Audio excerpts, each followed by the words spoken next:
নমো বিষ্ণুপদায় কৃষ্ণপ্রেষ্ঠায় ভূতলে শ্রীমতে ভক্তিবেদান্তে স্বামিনীতি নামিনে নমস্তে সরস্বতী দেবে গৌরবাণী প্রচারিণে নির্বিশেষে শূন্যবাদী পাশে তারিণে।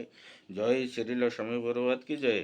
আজকে এখানটি বলবো যে সকাম কর্মের বন্ধন, তাই 6 নম্বর শ্লোকে অনুবাদে কি বলছেন, আসক্তি রহিত হয়ে এবং প্রভুত্ব করার বাসনা রহিত হয়ে অথবা অহংকার শূন্য হয়ে নিজের বৃত্তি অনুসারে কর্তব্য কর্ম সম্পাদনের দ্বারা জীব শুদ্ধ চেতনা প্রাপ্ত হয় এবং তখন সে তার স্বরূপে অধিষ্ঠিত হয়। এইভাবে তথাকথিত জড় জাগতিক কর্তব্য সম্পাদনের দ্বারা মানুষ অনায়াসে ভগবত ধামে প্রবেশ করতে পারে। তাৎপর্যে শ্রীল স্বামী বড় সুন্দরভাবে ব্যাখ্যা করেছেন যে আসক্তি রহিত হওয়ার জন্য নিরন্তর স্বধর্ম আচরণ করা। ধর্ম আচরণ 2 প্রকারের।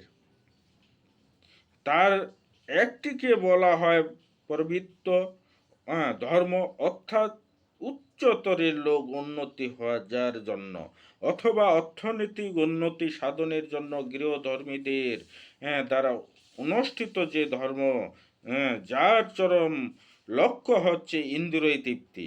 এই জড়জগতে যারা এসেছে তাদের সকলেই প্রভুত্ব করার প্রবণতা রয়েছে, তাকে বলা হয় প্রবৃত্তি। কিন্তু তারা বিপরীত ধর্ম আচরণটিকে বলা হয় নিবৃত্ত এবং তা অনুষ্ঠিত হয় পরমেশ্বর ভগবানের জন্য।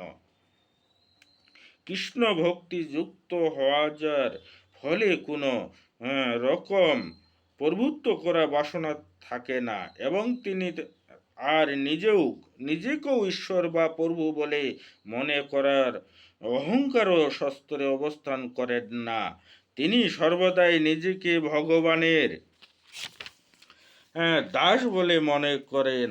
সেটি হচ্ছে চেতনার বিশুদ্ধীকরণের পন্থা। শুদ্ধ চেতনার দ্বারাই কেবল ভগবানের রাজ্যে প্রবেশ করা যায়। বিষয়াসক্ত ব্যক্তিরা তাদের উন্নত অবস্থায় এই জড়জগতে যে কোনো উচ্চতরের লোকে প্রবেশ করতে পারে, কিন্তু সেই সমস্ত লোক বারবার বিনষ্ট হতে থাকবে।